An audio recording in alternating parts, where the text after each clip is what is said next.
देखिए, हम लोग जो अलग अलग वीडियो बनाते रहते हैं कि लोग को जानकारी मिल सके, और कुछ ऐसी चीज़ें हैं जैसे घाव का ड्रेसिंग करना। घाव किसी को कहीं अगर उंड हो जा रहा है, उंड ड्रेसिंग के लिए तो बड़े बड़े इन्फेक्शियस उंड हो सकते हैं और सिंपल भी उंड हो सकते हैं। तो अलग अलग क्राइटेरिया होते हैं। तो कुछ ऐसे उंड होते हैं, यह वीडियो जो है पैरामेडिकल स्टाफ के लिए, बीएससी नर्सिंग, जीएनएम, एएनएम और फिर या फिर ड्रेसर, ओटी टेक्नीशियन, सभी तरह के बच्चे को मतलब के लिए है। और साथ ही जो पढ़े लिखे हैं और किसी को अगर ज़रूरत पड़े घर में ड्रेसिंग करने का, कभी कभी क्या होता है कि लॉन्ग पीरियड ड्रेसिंग करना रहता है, तो किसी पेशेंट को घर पे ही ड्रेसिंग करना होता है, तो घर के जो होशियार मेंबर होते हैं उनके द्वारा ड्रेसिंग किया जाता है। लेकिन ड्रेसिंग का प्रॉपर वे नहीं मालूम होने के चलते क्या होता है कि इन्फेक्शन ज़्यादा बढ़ जाता है और वह उन जो हीलिंग की कैपेसिटी है वह उन हीलिंग अच्छा से नहीं हो पाता है। इसलिए एक प्रॉपर गाइडलाइन बना हुआ है, एक प्रॉपर सिस्टम है जो ड्रेसिंग का सिस्टम होना चाहिए। तो हम एक रफली सिस्टम बताएंगे कि एक बेसिक थीम क्या है, ड्रेसिंग क्या होता है। जब कोई भी प्रकार का घाव या उंड जब किसी शरीर के किसी भी भाग में होता है तो वहाँ पे क्या होता है कि ओपन उंड होता है, और वहाँ पे ओपन होने के चलते हमारे स्किन और एटमॉस्फेयर के चारों तरफ हजारों करोड़ों लाखों मैक्रो ऑर्गेनिज्म है जो विभिन्न तरह के बीमारी कॉज कर सकते हैं। तो मानते हैं यहाँ पे कट गया तो आप देखते हैं कि कभी कभी कट जाता है तो पसीना के चलते या फिर बाहर से आने वाले धूलकण के चलते जो होता है यहाँ पे लाल हो जाता है, कुछ दिन बाद रेडनेस हो जाता है। फिर रेडनेस होने के बाद कुछ दिन बाद क्या हो जाएगा, वहाँ पे स्वेलिंग हो जाएगा, पेन होने लगेगा, पेशेंट को फीवर आने लगेगा। यानी इन्फेक्शन का पूरा सिस्टम जो है उसमें आ जाएगा। और इन्फेक्शन जब कहीं भी लगेगा तो इन्फ्लामेशन होगा, स्वेलिंग होगा, पेन होगा, टेम्परेचर इंक्रीज करेगा, तो कहीं भी घाव हो सकता है। तो घाव का ड्रेसिंग के लिए हम लोग देखें कि बहुत सारे लोग क्या करते हैं गांव देहात में कि कहीं घाव हो गया तो किसी हाथ से नाखून से नकोटने लगते हैं या किसी भी हाथ से दाब के उसको फोड़ देते हैं, जिससे क्या होता है कि कभी कभी वह घाव ठीक भी हो जाता है, कभी कभी विकराल रूप ले लेता है और बहुत ज़्यादा खर्चा होना पड़ता है, डॉक्टर के पास जाना पड़ता है, बहुत सारे दवाओं का इस्तेमाल करना पड़ता है। तो अभी हम लोग आज एक प्रॉपर वे जानेंगे कि जैसे मानते हैं इनको यहाँ पे चोट लगा हुआ है तो इसको ड्रेसिंग करने का क्या क्या वे होना चाहिए, क्या क्या नियम है, किस मेथड से हम लोग ड्रेसिंग करेंगे शरीर के किसी भी पार्ट में। ऐसे माने ड्रेसिंग करने के लिए सबसे पहले हमको क्या होना चाहिए कि हमको पहले अपना हैंड वॉश करना है। क्या करना है, ड्रेसिंग करने के पहले और ड्रेसिंग करने के बाद हैंड वॉश इसलिए करना है कि यदि हम पहले हैंड वॉश करेंगे तो जितना भी हमारे हाथ में माइक्रो ऑर्गेनिज्म है जो डिजीज कॉज कर सकते हैं, जो घाव के इन्फेक्शन को बढ़ा सकते हैं, वह डिस्ट्रॉय हो जाएगा। और उसके बाद हमको हैंड वॉश करने के पास और बाद में हैंड वॉश इसलिए करेंगे कि जो भी हमारे हाथ में ड्रेसिंग के दौरान जो भी माइक्रो ऑर्गेनिज्म हमारे हाथ में आया हुआ है वह क्या हो जाता है, गायब हो जाता है, जिससे हम अपने आप को बता सकते हैं। मानते हैं ड्रेसिंग करके हैंड वॉश नहीं किया, किसी कारण से हम इसे नाक खुजला दिए, आँख खुजला दिए, नाखून काट लिए, तो वह जो माइक्रो ऑर्गेनिज्म है वह हमारे शरीर में प्रवेश कर जाएगा और हमको विभिन्न तरह का बीमारी पैदा कर सकता है। तो इस तरह के इस चीज़ों पे ध्यान देना है। तो अब हम लोग क्या किए कि सबसे पहले ड्रेसिंग करने के लिए क्या किए कि हम लोग जितना भी सामान है पीपीई किट का इस्तेमाल करेंगे, पर्सनल प्रोटेक्टिव इक्विपमेंट्स, जैसे हमारा एप्रॉन होना चाहिए, गॉज होना चाहिए, गाउन होना चाहिए, उसके बाद हैंड वॉश करेंगे तो फिर ग्लव्स होना चाहिए, जो भी चीज़ है ऐसे भी होना चाहिए।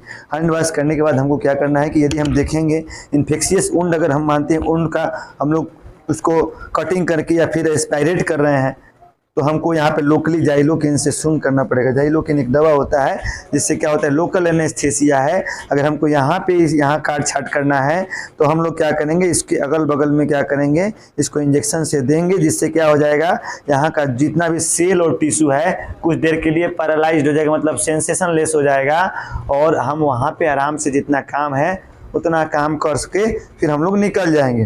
तो यह ऐसा हो गया कि हमको किसी लोकल एनेस्थीसिया की ज़रूरत पड़ा उस कंडीशन में हम लोग ले सकते हैं।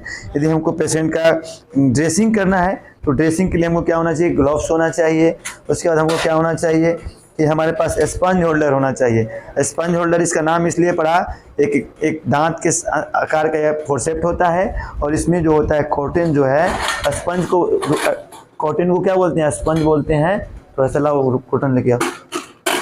तो इसको हम लोग स्पंज को ऐसे इसमें हम लोग डाल देंगे, स्पंज को हम लोग इसमें डालकर और पेशेंट का हम लोग ड्रेसिंग कर सकते हो, हम अभी बताएंगे। तो स्पंज होना चाहिए। उसके बाद हमको ज़रूरत पड़े तो फिर क्या होना चाहिए कि टूथ फोरसेप्ट होना चाहिए। टूथ फोर्सेप्ट इसलिए होना चाहिए कि अगल बगल का कोई अगर सेल डैमेज हुआ है, यहाँ का जो वुंड के आस के पास का कोई सेल टिश्यू वाइट है, वहाँ पे एडिजन है तो डैमेज हुआ है, तो वहाँ पे हम लोग उसको खुरच के निकाल सकते हैं। ब्लड सर्कुलेशन उसमें होना चाहिए। आर्टरी फोर्सेप्ट होना चाहिए। आर्टरी फोर्सेप्ट कर्व होता है, प्लेन होता है, आर्टरी फोर्सेप्ट होना चाहिए। यहाँ पे ड्रम है, ये जो ड्रम होता है इसमें हम लोग कॉटन और बैंडेज रखते हैं, और यह कॉटन बैंडेज जो होता है स्टरलाइज होना चाहिए। इसको हम लोग आउटोक्लेव, एक मशीन होता है, तो आउटोक्लेव क्या करता है, स्टरलाइजेशन का काम करता है। क्योंकि हम अगर बाहर के कॉटन और बैंडेज का इस्तेमाल करेंगे तो बाहर में बहुत सारे हजारों करोड़ों एटमॉस्फेयर में बैक्टीरिया वायरस हैं, और यहाँ पे वह जमे हुए हैं पहले से। जैसे मानते हैं हम यहाँ कॉटन यहाँ पे भीगे हुए हैं, बहुत सारे गांव के लोग, चाहे गांव के डॉक्टर्स या स्टाफ, गांव के जो प्रैक्टिशनर हैं, वह क्या करते हैं, किसी भी कॉटन को कहीं से उठाएंगे और उसमें जो डस्ट लगा हुआ है, यानी कि इसमें का पूरा माइक्रो ऑर्गेनिज्म और घाव में डाल दिए। तो हमको यह प्रिकॉशन करना है कि हमको एंटीसेप्टिक गॉज और बैंडेज लेना है। इसके लिए हमको ड्रम होता है, और ड्रम में क्या बोलते हैं, एक बार हम स्टरलाइजेशन बता चुके हैं कैसे। इसको हम लोग आउटोक्लेव में रख के स्टरलाइज करेंगे, इसमें वेपर जाता है और जितना भी कॉटन और बैंडेज में जितना भी बैक्टीरिया है वह मर जाएगा, और फिर हम लोग इसको यहाँ पर रखते हैं। ड्रेसिंग के लिए हमको एंटीसेप्टिक कॉटन बैंडेज का इस्तेमाल करना है। ये सब हमको मेरे पास सामान होना चाहिए। एंटीसेप्टिक होना चाहिए। एंटीसेप्टिक में क्या है, डिटॉल है, सेवलॉन है, बीटाडीन है, बीटाडीन होना चाहिए। बीटाडीन के बाद हमको स्पिरिट होना चाहिए। स्पिरिट के बाद हमको यदि कहीं सड़ा हुआ घाव है तो उसको पूरा वहाँ का एडिजन के लिए हाइड्रोजन पेरोक्साइड होना चाहिए। नॉर्मल सलाइन होना चाहिए। और उसके बाद हमारे पास क्या होना चाहिए, ईसी एक आता है। ईसी जो होता है, जो घाव ज़्यादा बदबूदार है, ज़्यादा वहाँ के सेल टिश्यू को डैमेज किया है, वहाँ पे एक केमिकल का नाम है ईसी होना चाहिए। एंटीसेप्टिक क्रीम होना चाहिए, जैसे सोफ्रामाइसिन हुआ, टी-बैक्ट होना चाहिए। यह सब हमको प्रॉपर होना चाहिए। बैंडेज होना चाहिए, पेपर टेप होना चाहिए, माइक्रो टेप होना चाहिए। यह सब सामान लेने के बाद यदि हमको लोकल एनेस्थीसिया से इंजेक्शन, मतलब कि उसको एनेस्थेटाइज करना है, तो जाइलोकिन और डिस्पोजल सिरिंज होना चाहिए। तो अभी सब करने के बाद मानते हैं कि हमको यदि पेशेंट का यहाँ पे इस जगह इसका कटिंग है, यहाँ पे हमको ड्रेसिंग करना है, तो सबसे पहले क्या करना है कि हमको ग्लव्स पहनना है। ग्लव्स पहनने के बाद हमको ग्लव्स पहनना एकदम जरूरी है। कभी भी खुला हाथ से ड्रेसिंग नहीं करना है। खुला हाथ से ड्रेसिंग करने से क्या होता है कि पेशेंट में भी इन्फेक्शन का चांस बढ़ेगा। यदि आपको कहीं कटिंग वटिंग है, उंगली में कटा हुआ है, या एक दिन पहले 2 दिन पहले दांत से या फिर किसी भी चीज़ से नाखून काटे हुए हैं, अगर उस पेशेंट को HIV है, हेपेटाइटिस बी है, तो आपको पट जाएगा। क्योंकि उसके ब्लड्स के कांटेक्ट में, जैसे मानते हैं हमको यहाँ पे कभी सवेरे कट गया उंगली पे और यहाँ पे कटिंग हो गया, और किसी का घाव या पस हम साफ कर रहे हैं, तो यदि उसको HIV है, अगर हम नहीं जानते हैं, जो ह्यूमन इम्यूनोवायरस है, जो सेक्सुअल ट्रांसमिशन से ही नहीं फैलता है, बल्कि नहीं, ऐसा भी प्रिकॉशन बॉडी फ्लूइड से भी होता है, तो हमको चांस उसके ब्लड, जैसे घाव साफ करेंगे तो हो सकता है ब्लीडिंग हो घाव में, तो ब्लड का डायरेक्ट संपर्क इसमें आने से हमको HIV खतरा बढ़ सकता है। तो यह हमको उस सभी से प्रोटेक्ट करता है, यानी कि हम पूरी तरह से प्रोटेक्ट हो चुके हैं। यहाँ का जो भी बैक्टीरिया है वो हमारे भीतर, और यह ग्लव्स स्टरलाइज होना चाहिए। स्टरलाइज ग्लव्स आता है। तो सबसे पहले मानते हैं कि हमको स्वाब हो गया, तो अगर इन्फेक्शियस घाव है या ज़्यादा बदबूदार है, या फिर कहीं से कटिंग हो गया है, स्टिच देना है, टाका लगा है, कहीं रोड एक्सीडेंट हुआ है, तो सबसे पहले उसको हमको क्या करना है कि नॉर्मल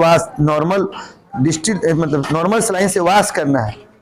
नॉर्मल सलाइन होता है, उससे हम लोग क्या करेंगे, इसको वॉश करेंगे। उसके बाद हम लोग क्या करेंगे, जैसे मानते हैं कि हमारा इस सेवलॉन से हमको अगर वॉश करना है, तो हम लोग क्या करेंगे, इसको कभी भी वुंड का ड्रेसिंग करेंगे तो इसको हम लोग क्लॉकवाइज करेंगे, ऐसे करके हम लोग निकलेंगे और प्रयास करेंगे कि जितना जगह यहाँ पे ग्रोथ करने का चांस है वो सारे को हम लोग डिस्ट्रॉय कर दें। तो यह सब करने के बाद हम क्या करेंगे, एक बार स्पीड से करेंगे, फिर एक बार हम क्या करेंगे,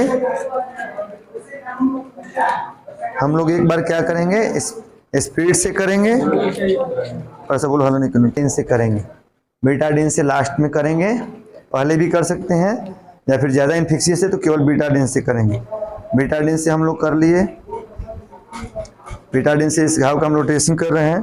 हम लोग लोकली ऐसे पूरा ऐसे करके सेंट्रल टू पेरीफेरी करेंगे। इसको मेडिकल में क्या बोलते हैं, सेंट्रल टू पेरीफेरी। सेंटर से उठाए और ऐसे इस मेथड से नहीं करना है। इस मेथड से करते हैं तो यहाँ का माइक्रो ऑर्गेनिज्म यहाँ, यहाँ का यहाँ, वहाँ का वहाँ घाव, हमको सेंट्रल टू पेरिफेरी निकलना है। तो इससे क्या होगा कि पेशेंट को इन्फेक्शन का चांस जो है बढ़ जाता है। यह सब करने के बाद हम लोग एक गॉज लेंगे और गॉज में क्या करेंगे, गॉज में बीटाडीन, जैसे मानते हैं कि बीटाडीन हम गॉज में लगा लिए और जहाँ पे घाव है वहाँ पे हम लोग क्या करेंगे, इस गॉज को ऐसे रख देंगे और रखने के बाद हमको अगर गॉज पीस हो गया, गॉज पीस है तो गॉज पीस को हम लोग रखेंगे। गॉज पीस को रखने के बाद हम लोग वहाँ पे और थोड़ा सा बैंडेज कॉटन है,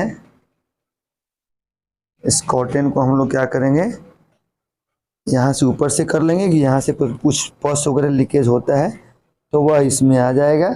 और उसके बाद हम लोग क्या करेंगे, गॉज से इसको हम लोग कंप्लीटली तरह से क्लोज करेंगे। क्लोज इसलिए करेंगे क्योंकि मक्खी लगेगी तो मक्खी बाहर से क्या करेगी, लेके आती है, वेक्टर होती है डिजीज का, कोई भी बैक्टीरिया वायरस इसमें और लाके इन्फेक्शन को बढ़ा सकती है।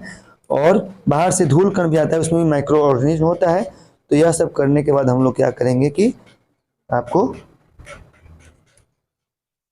से बैंडेज करेंगे इसका हम।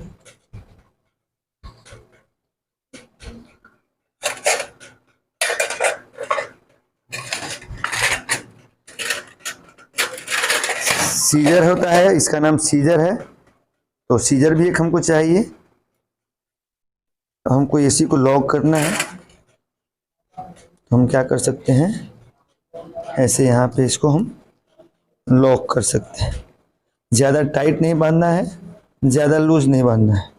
तो ऐसे करके हम लोग ड्रेसिंग करने के बाद हम लोग यहाँ का जो गॉज है उसको हम लोग BMW डस्टबिन में डाल देंगे और हैंड वॉश कर लेंगे। चलिए